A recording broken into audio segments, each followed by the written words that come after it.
Hi, I'm Curious Cass, and this is Curiosity Junkie. Have you ever felt like you don't fit in, or like you might have to change everything about who you are to fit in? Today's episode is part one of a two-part series on love, acceptance, and belonging. Please welcome Nancy Haboush to the show. Hi, Nancy. Hi, how are you? I'm fantastic. I'm so excited to have you on today. I'm excited to be here. Good, yay. I want everybody to know is my connection with you and how important it is and the friendship that we have that I value.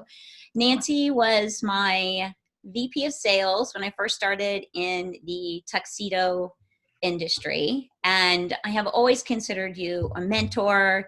You were very instrumental in my progression in that company and helping me grow and constantly challenging me to continue to grow and read and learn. And so I absolutely adore you and value your wisdom. Well, the feeling is quite mutual. Oh, yay. I love it. So I wanted to have you on today to talk a little bit about how you're evolving as you're coming into some new spirituality and just some discovering in your life.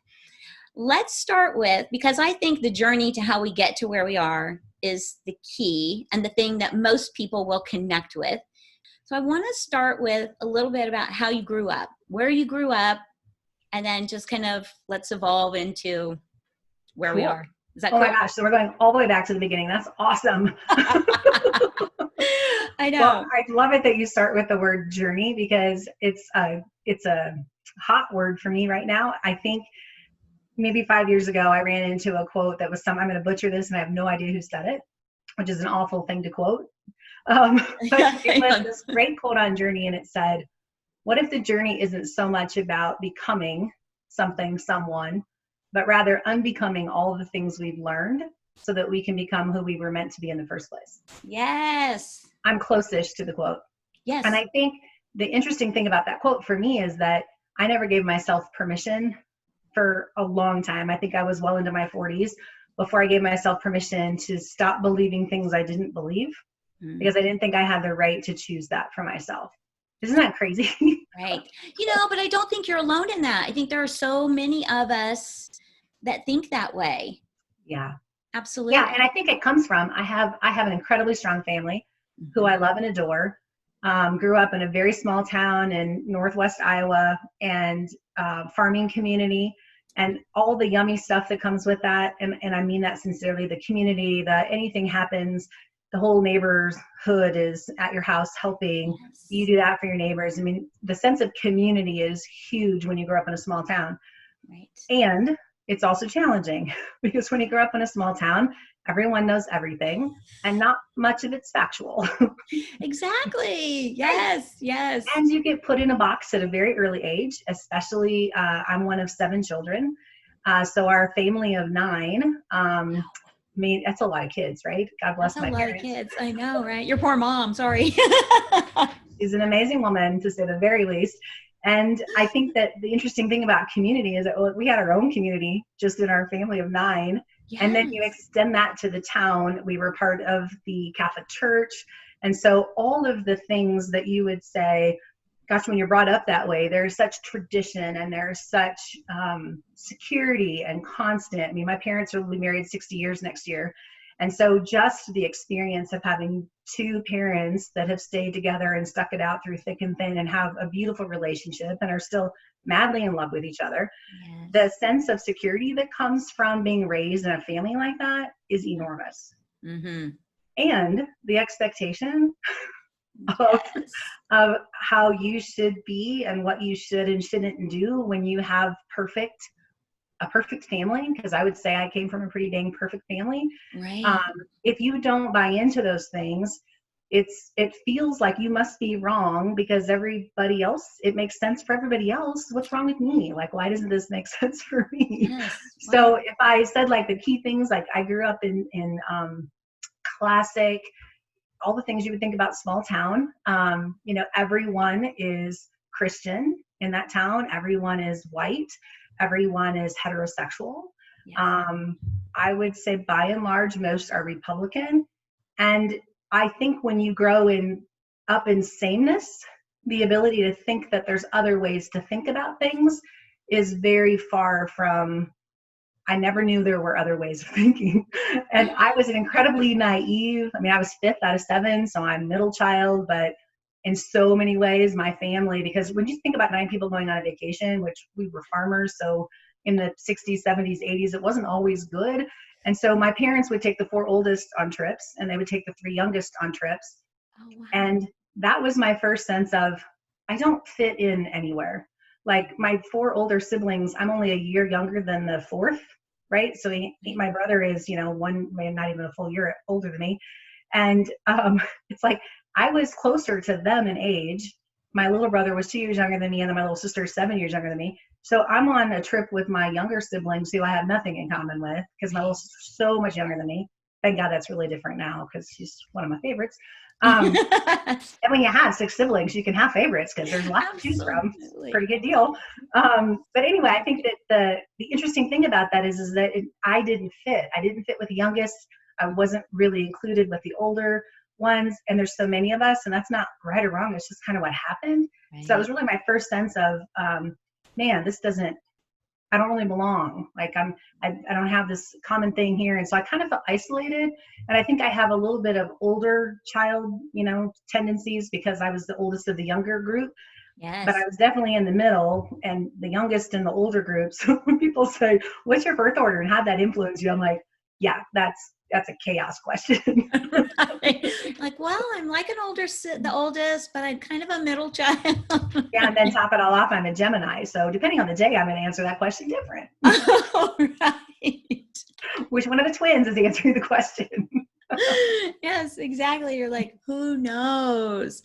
So you're in rural America, small town, everything is the same. You fit in or you don't in a town like that. You just conform or you leave.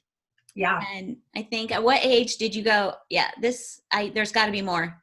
It's interesting. Well, a lot longer than that. But I think in high school, one of the interesting things is that because that town is so small, even being on a sports team, like I was on varsity as a freshman in basketball, and I'm 5'5" and not good.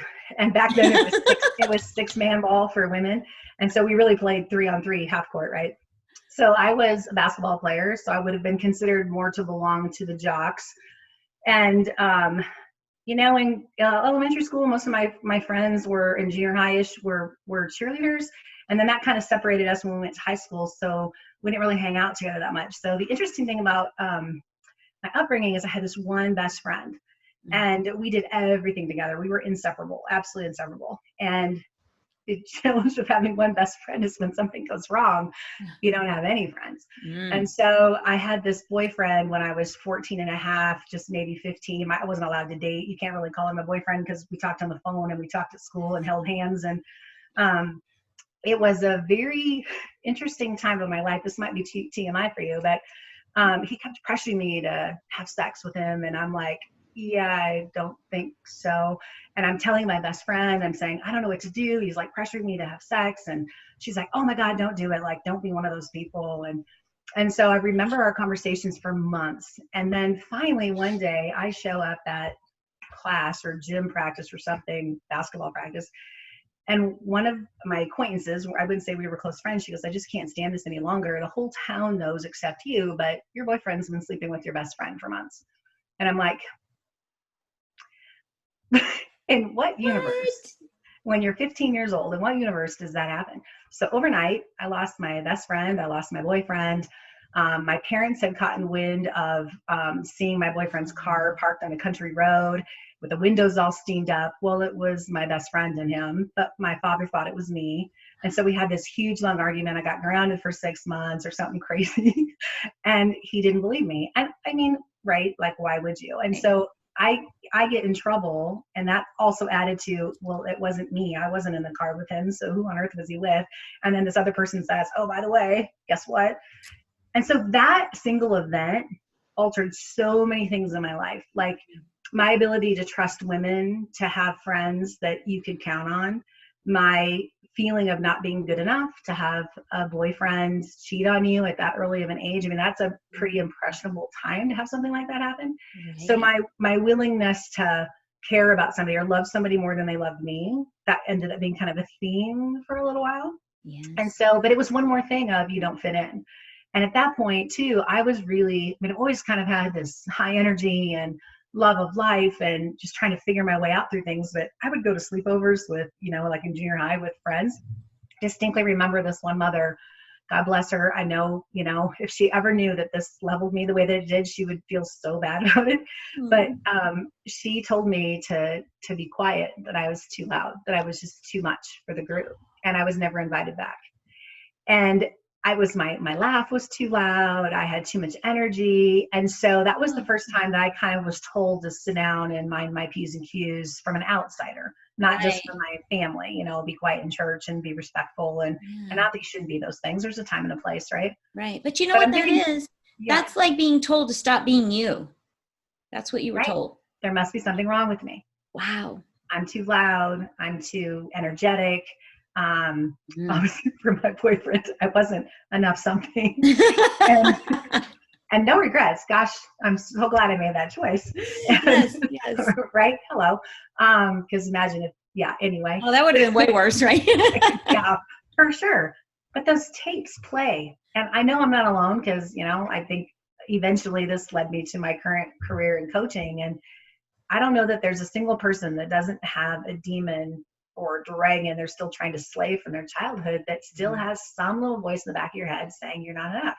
Yes. Or that you're too much. Like, and so it's this constant, okay, in this group, you need to turn it up. And in this group, you need to tone it down. And I'm not talking about situational, there's a time and a place. I'm not talking about that. I'm talking about the fundamental, you have to change to belong. Yes. And that's the part that like will forever be one of those things where, because I have always had this need, you know, maybe it's the middle child thing, maybe it's the Gemini thing, maybe it's just female, I don't know. The need to be liked and to have people like you and to fit in and be accepted was so strong that if I could be who you wanted me to be and it made you happy, that was enough. Mm-hmm. Yes. How sad is that? No, I think it's human nature. I don't think it's female or male. I think it's human nature. And Tony Robbins has that, I think it's 5 or 6 now, but the significance piece and the connection, those are 2 of them. And I think we as human beings want to belong. We want to be connected and a part of something bigger than ourselves. Yeah. And there's nothing wrong with that. I think there's power in that.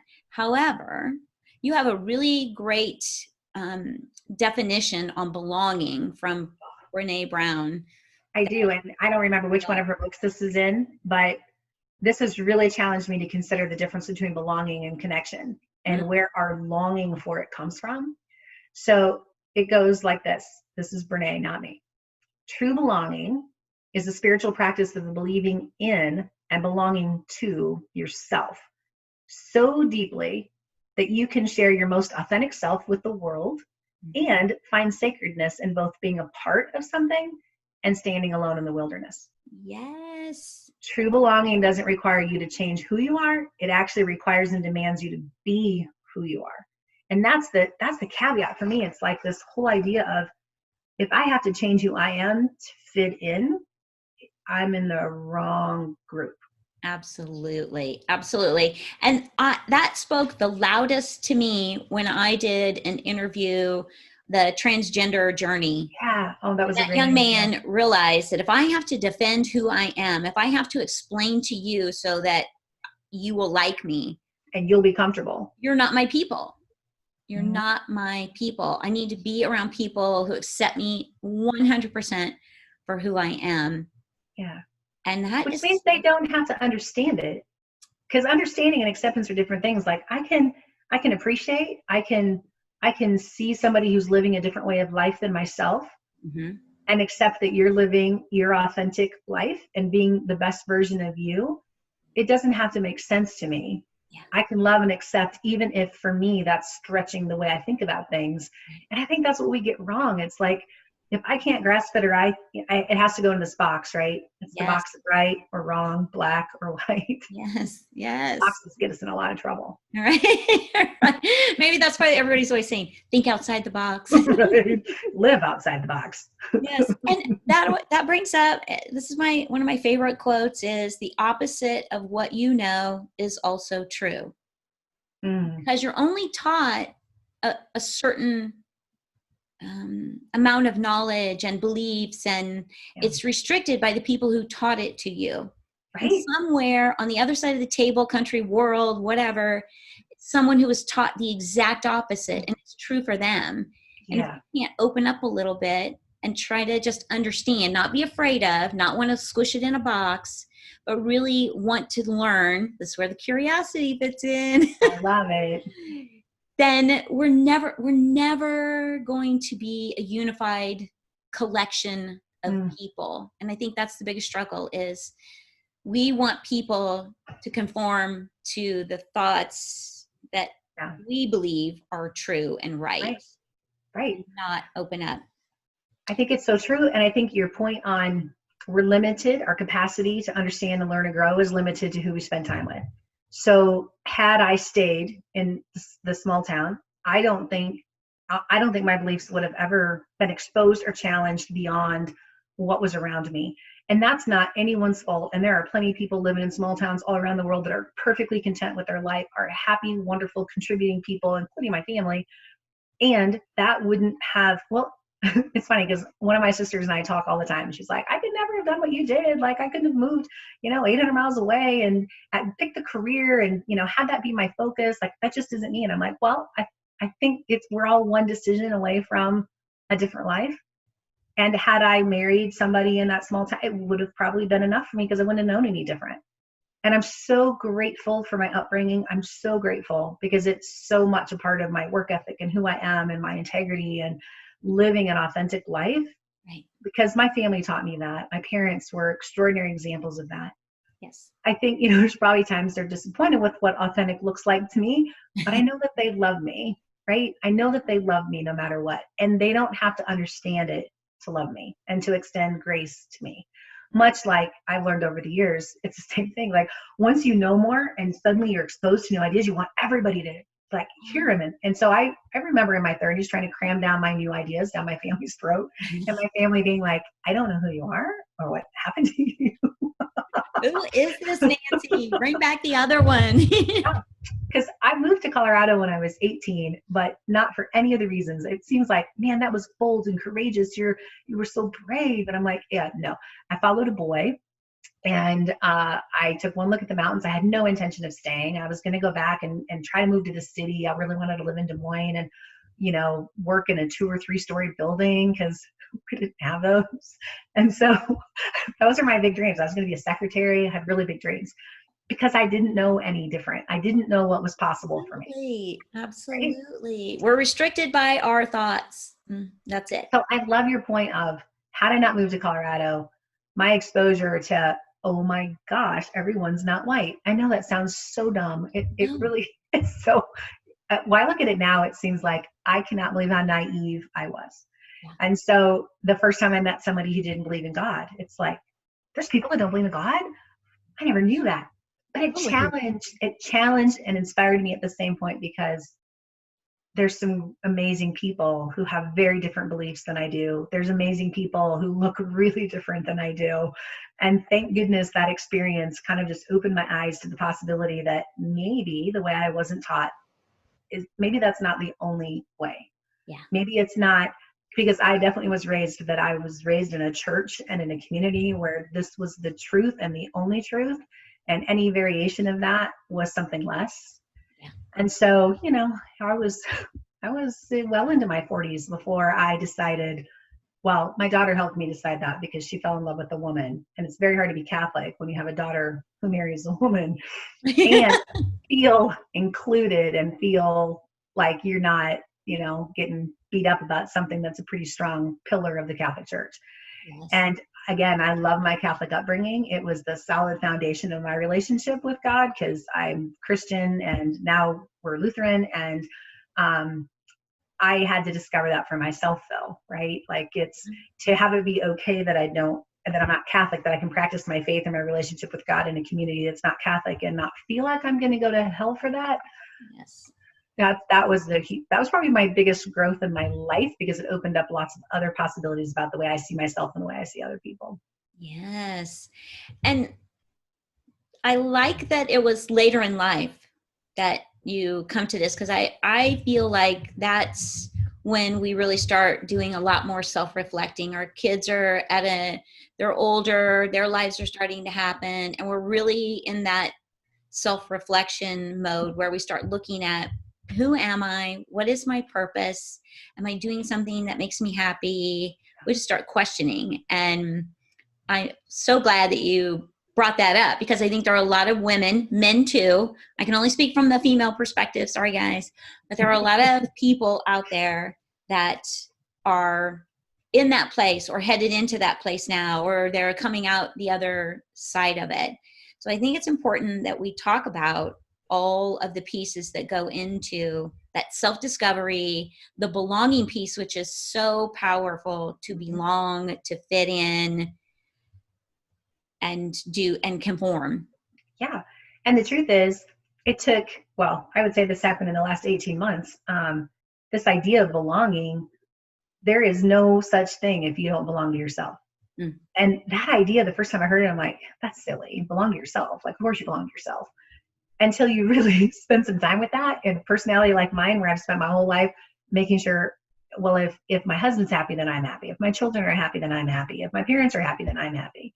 Yes. And yet not happy. Like, and not knowing what's wrong. Like, where is the disconnect, and what the heck? Everybody, I'm making them happy. Why am I not happy? Right. And the thing that's weird about that, I do get joy on creating environments, doing things that bring joy to others. The difference is my joy can't depend on that. And that's been the hardest separation about, I do those things, and probably the most expressive way I do it now is I love to entertain. I love to cook a beautiful meal for people. That's how I show love. Mm-hmm. Feeding people.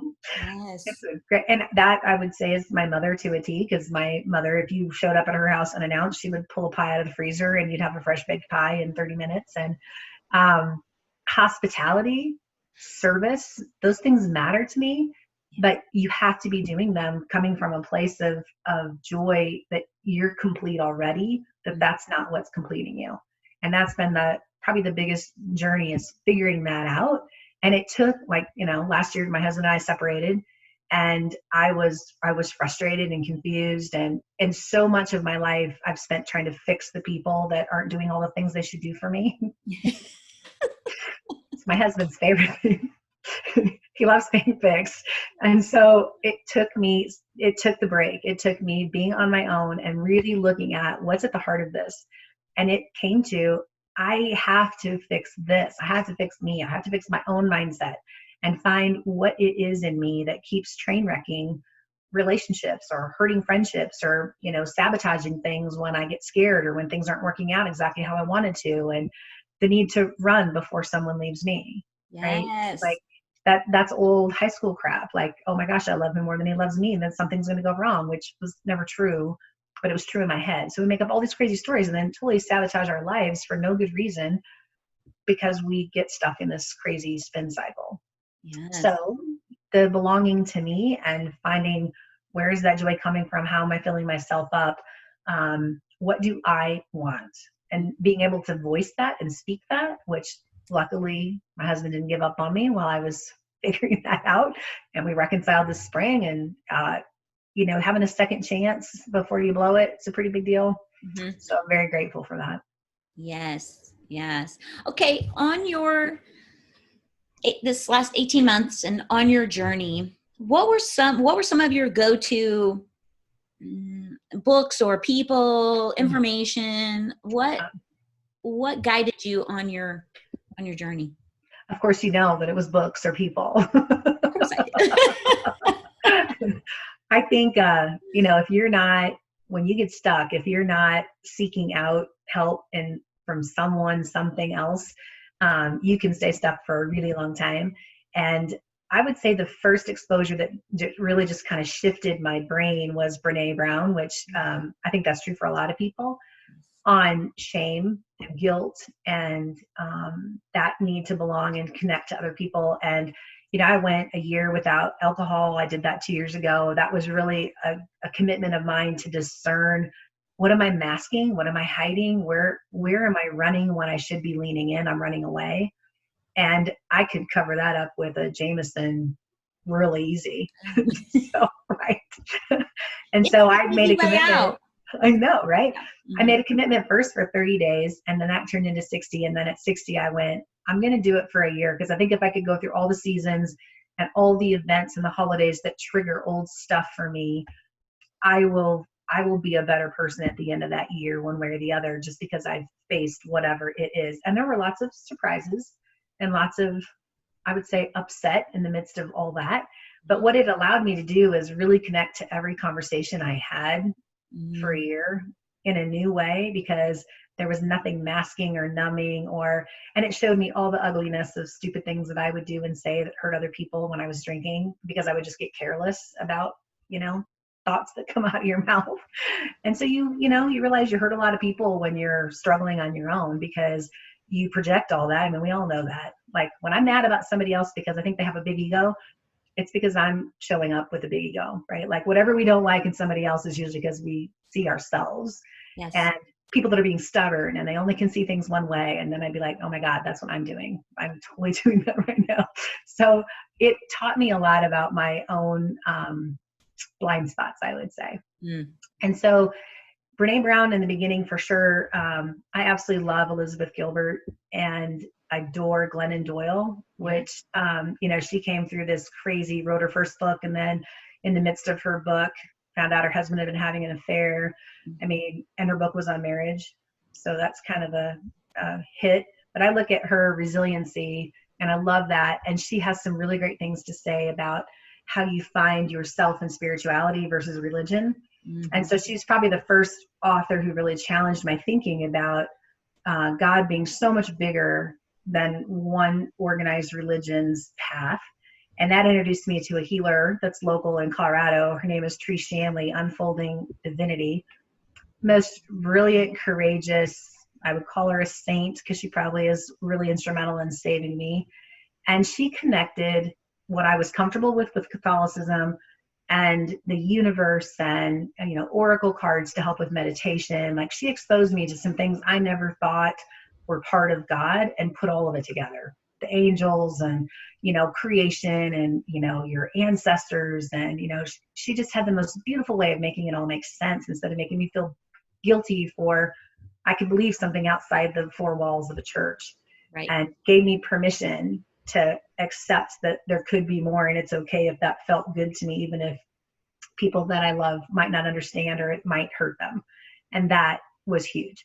And I think, one of the things you said earlier about, isn't it cool that you figure this stuff out later in life? I think what's cool about it is that we give our children permission to keep growing when they see us doing it in our 50s. It's like, for them to see, like, my son still is, because my son has always been, Mom, your religion isn't about these four walls. Like, and he believes in, energy from the world, and he believes in angels, and he believes in crystals, and like all this kind of crazy. I mean, but he has always accepted Big Bang Theory and God can coexist. That, like, what's scientific and what's faith actually work really well together. And even from the time he was 16, we would have these crazy talks with me like, oh my gosh, Jacob, like, that's not how it works. But the truth is, he had figured out long before I did. Right. You're like, damn it. Yes. Well, and as a mom, doesn't every mom say, like, you think you're teaching your children, but they are forever teaching you, and probably teaching you more than you'll ever teach them. Absolutely. If you're open to it. Yes. Yeah. You're open to it. So I would say Glennon Doyle helped me with my spiritual journey of just connecting the dots and helping me resolve, even like I read her when we were going through Mackenzie marrying Allison, which was the most beautiful day. Like, if you had to say, Nance, what's your favorite memory in your entire life? I would say my daughter's wedding day. Like, exceeded all expectations of everything you ever thought a wedding could be. It was just the most joyful, wonderful. Well, it might pale in comparison to the day my granddaughter was born, but that's another story. Yeah. So anywho, I would say Glennon Doyle transitioned because that I read her during the time, and Glennon actually married Abby Wambach. So she went from a heterosexual relationship to a gay marriage. And so she had all the things and all the, challenges with her own biases and belief systems around that too, which helped me with my daughter. And then I would say Byron Katie, she's just not, I don't know, she never made mainstream, but a colleague introduced me to her when I was really struggling with some big things that I felt righteous about. And she wrote a book called Loving What Is. And she who's has the author again?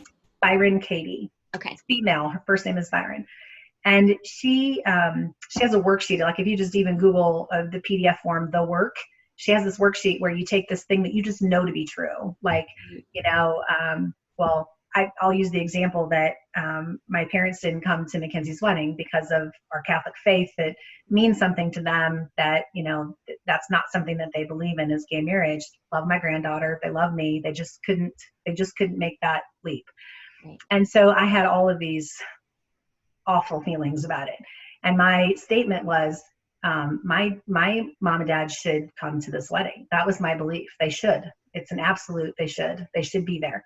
And the worksheet goes through 4 questions. And one of them is that true that they should be there? I'm like, well, yes, it's true.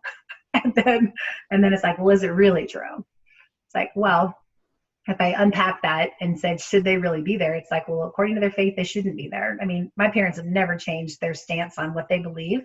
They are solid in their faith and in their convictions about what they believe is right and wrong. And I've changed. They haven't changed. So for me to expect that they should do something that goes against everything they've ever said they believe in, that's just not reasonable, right? Even though I felt that way. So then it's like, no, it's not true. So then the next question is, who would you be without that thought?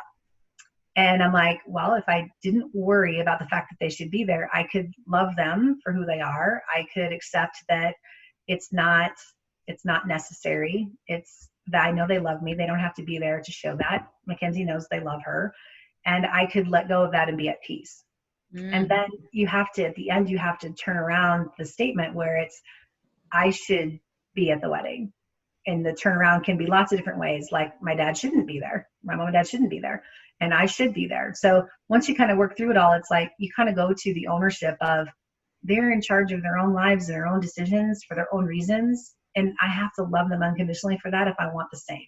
And her work took me through this separation of us putting our expectations onto other people, because we know damn well we don't want those expectations on us. Like I wouldn't have, I mean, if I followed that, I wouldn't have been able to be at the wedding, right? If I stayed Catholic and I believed what the Catholic Church teaches, I wouldn't have been able to show up to my own kid's wedding. Could I have lived with that?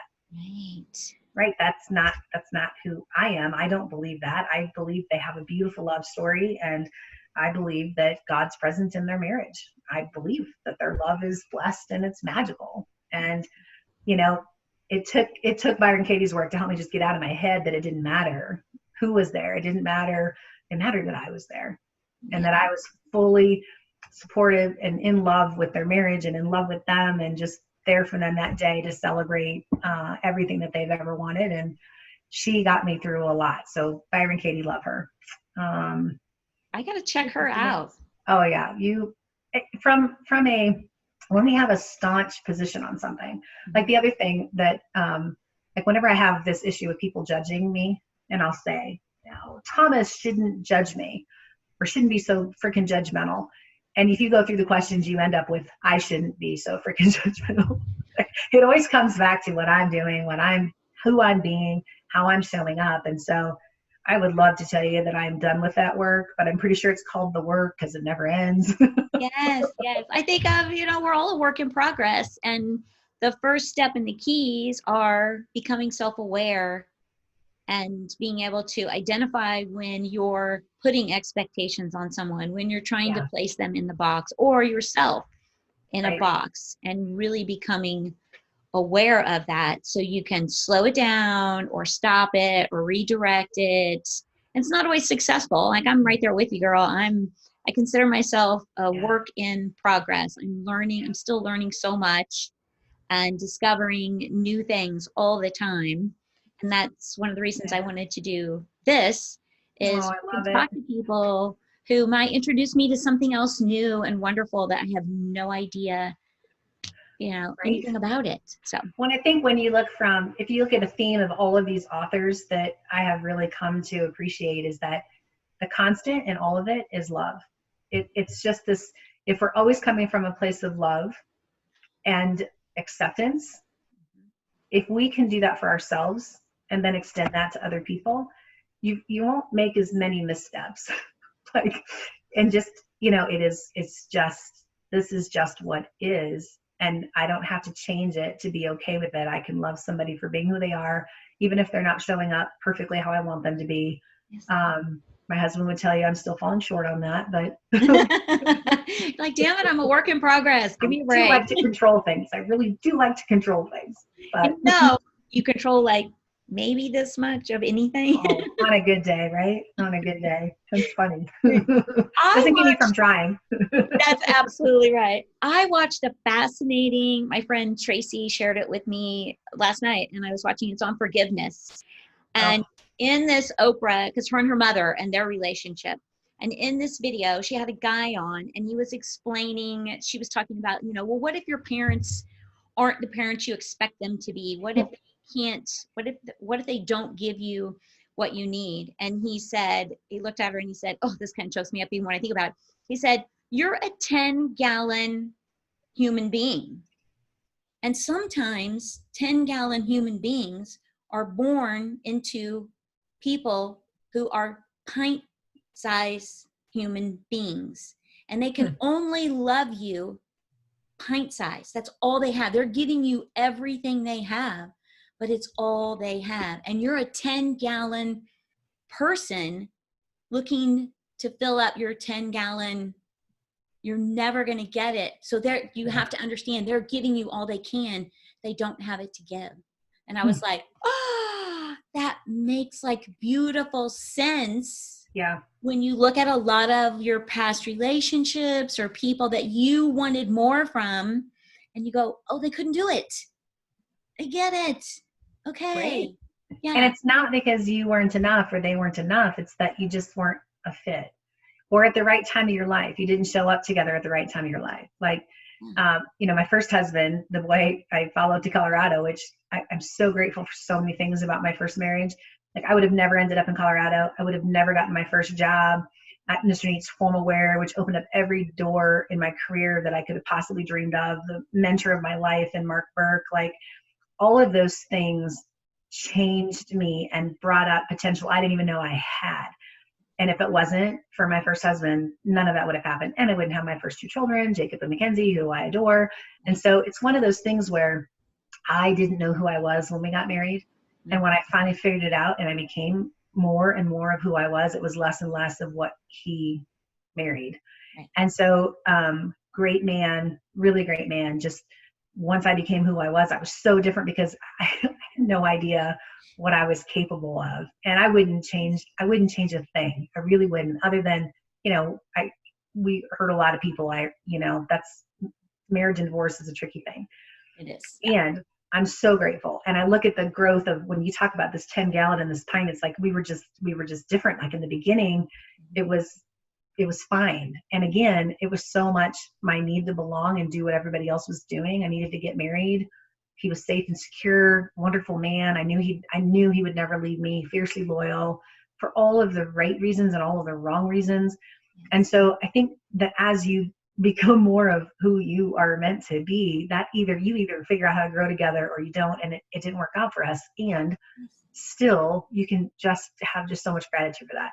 But when I think about the parenting piece of it, Cass, I mean, that's brilliant. And it doesn't mean because you are too much or too different or too whatever for your parents that they did anything wrong, because I think that's the part I always struggle talking about this, because my parents are phenomenal and I'm so lucky. And I'm sure there are so many times they wonder to themselves, where did we go wrong with her? What did we do?